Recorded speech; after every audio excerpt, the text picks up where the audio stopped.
Olá, amantes do futebol, tudo bem com vocês? Espero que sim, com certeza, espero que sim. E hoje a gente vai falar da tão sonhada e cobiçada Taça Libertadores da América. Esse torneio que lá nos anos 70, 60, 80 não era tão cobiçado assim pelas equipes brasileiras, tinha mais aquela disputa e aquele maior empenho das equipes argentinas e uruguaias.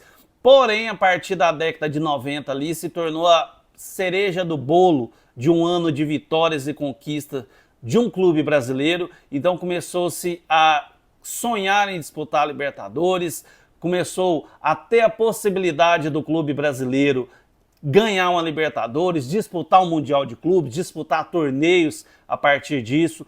Confesso que de uns anos para cá acabou se tornando uma Copa do Brasil, entre aspas, de luxo, afinal de contas o domínio das equipes brasileiras ali a partir de 2017, 18 até os atuais anos está assim avassalador. Hoje em dia é mais ou menos assim, as equipes brasileiras contra um ou outro argentino, contra um ou outro uruguaio, e é isso. O Brasil está dominando a Taça Libertadores da América na atualidade. Por quê? Qualidade de jogadores, profissionalização do futebol, investimento, o poder financeiro que acaba que as equipes brasileiras têm um poder de investimento maior, de patrocínio, de cotas maior do que muitas outras aí do continente. Então, enfrentar os brasileiros hoje na Libertadores é pedreira para qualquer equipe, inclusive as argentinas. Como foi dito, é um torneio das Américas, aqui da América do Sul, é um torneio charmoso, é um torneio que dá vaga em Mundial de Clubes recém-criado pela FIFA, um torneio como se fosse uma Copa do Mundo, só que de clubes de futebol, é um torneio que dá vaga para Intercontinental, que se disputa ali com os campeões dos continentes e é a cereja do bolo de qualquer equipe brasileira a partir dos anos 90. Bora lá falar dessa tão cobiçada Taça Libertadores. Tem um ranking geral. No ranking geral, a Argentina está na frente com 25 títulos e o Brasil com 24 títulos. Lembrando que o Brasil vem de uma sequência muito boa aí, desde 2019, ganhou 19, 20, 21, 22, 23, 24. Então são 6 conquistas seguidas do futebol brasileiro e vem muito forte para 2025 também. Então a tendência é que a gente consiga empatar com os hermanos nesse ano de 2025 em relação à quantidade de títulos. Bora falar do torneio em si?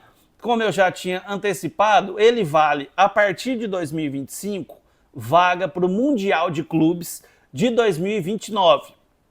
Uma vez que nesse ano de 2025 vigente, já vai ser a primeira edição e são as equipes anteriores que foram campeãs. 2024, 2023, 2022, 2021.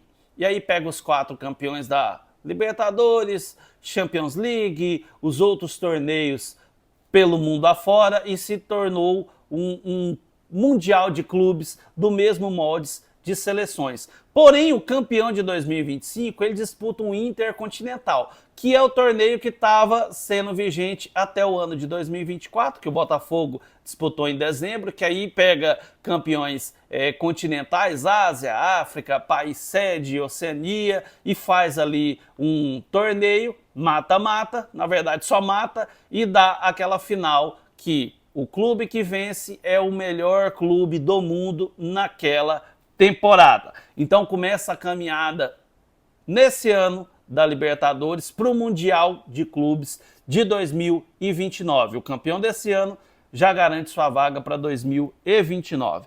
Bora lá, o formato atual são 8 grupos, com 4 equipes cada grupo, e as 2 melhores se classificam para a fase de mata-mata, para as oitavas de final da competição.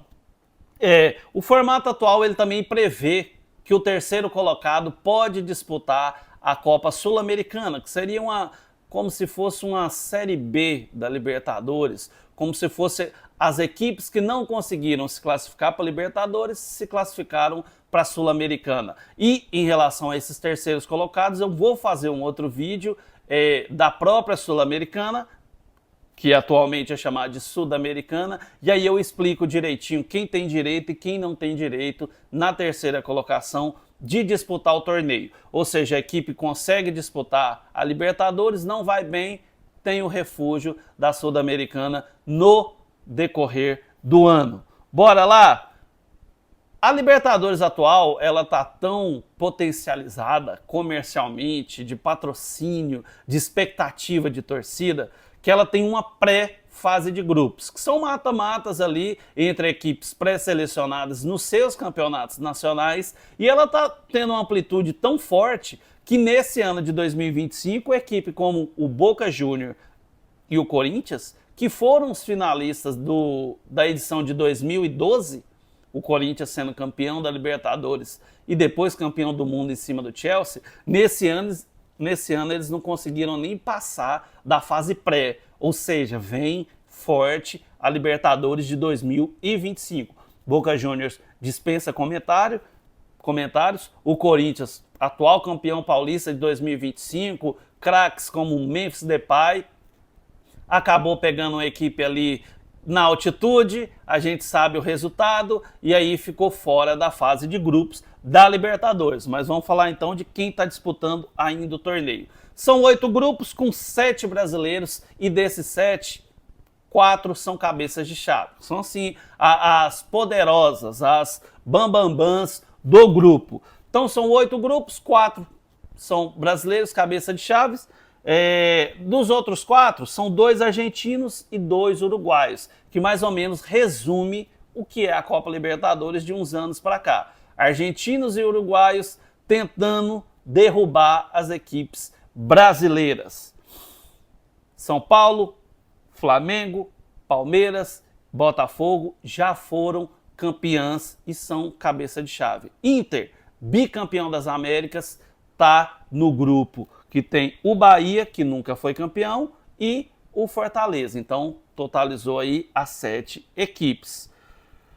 16 equipes se classificam para a fase de mata-mata, para as oitavas de final. Lembrando que o time de melhor campanha, ele tem vantagem até a semifinal de que disputar a segunda partida dentro de casa. Vou explicar rapidamente aqui para vocês, para não ter nenhuma dúvida. Tem a fórmula de chaveamento, que eu já vou mostrar agora, que acontece da seguinte forma. A Libertadores, ela privilegia a melhor campanha dentro da fase de grupos. Por isso que é importante levar a sério todos os jogos da fase de grupos e principalmente aqueles pontos deixados pelo caminho vai te interferir lá na frente. Acabou a fase de grupos, vem para a fase mata-mata. E aí é definido o chaveamento. Vão ser separados 2 potes, o pote 1 para os primeiros colocados, o pote 2 para os segundos colocados. Desses confrontos que vão ser sorteados, vão ser pré-definidos também os chaveamentos para oitavas de final, quartas de final e semifinal. Ou seja, a partir do sorteio desse pote 1 com o pote 2, você já vai saber o seu caminho, os seus possíveis adversários lá nas quartas de final, lá na semifinal. E aí volta a importância do quê? Da fase de classificação, da fase de grupos, do primeiro ali, da primeira fase da competição. Por quê? Fechou ali primeiro colocado geral. Você já tem a garantia que você vai jogar as oitavas, as quartas e a semifinal dentro do seu território na segunda partida. Como a maioria das equipes optam ou desejam definir dentro da sua casa, esse é um trunfo, essa é uma vantagem a mais. E pode acontecer de, na colocação geral, uma equipe que foi segunda colocada de um grupo ter somado mais pontos do que a primeira colocada de outro grupo e ela vai ter a vantagem de disputar a segunda partida dentro de casa. Então não acontece a situação de o primeiro colocado do grupo ter vantagem independentemente do segundo colocado de outro grupo. Não, se tiver a somatória ali e o segundo colocado tiver feito mais pontos do que o primeiro na fase subsequente das quartas de final ou da semifinal, o segundo colocado de algum grupo pode sim jogar a segunda partida dentro de casa. O exemplo mais clássico aí que teve foi o Botafogo em 2024, que teve uma campanha na fase de grupos ruim, se classificou ali na Bacia das Almas, disputou as oitavas, disputou as quartas e disputou as semifinais, tudo fora de casa, tudo decidindo na casa do seu adversário. Então, coloquei até em vermelho aqui, o time de melhor campanha vai decidir dentro da sua casa, e isso tem uma importância muito grande quando se afunila o campeonato ali nas quartas de final e semifinal. Na final, aí vira jogo único. A Conmebol adotou o mesmo modelo ali da UEFA, que faz a sua Champions League com local definido, país definido para ter a final e jogo único. Antigamente a Libertadores tinha um jogo de ida, um jogo de volta e tinha toda aquela situação. A partir de 2019, onde o Flamengo foi o primeiro campeão desse novo formato de jogo único, a Conmebol define um país, depois ela define um estádio e aí sim é disputada essa final. Provavelmente, no ano de 2025, teremos uma final, além de ser no Brasil, no estádio Mané Garrincha, que o AF, o Amantes do Futebol, já teve a honra e o prazer de conhecer, de visitar. Apesar de eu estar aqui com a blusa da Champions League, ter um formato de arena internacional, o estádio Mané Garrincha é aqui na nossa capital, no Distrito Federal, e provavelmente será na capital do Brasil a disputa da final da Libertadores 2025. A Conmebol ainda vai definir, porque aí tem algumas peculiaridades, tem solicitações de federações, tem acesso à torcida, mas muito provavelmente será ali no Mané Garrincha no fim do mês de novembro. O primeiro vídeo da Libertadores foi esse, muito obrigado, fiquem com Deus e até o próximo.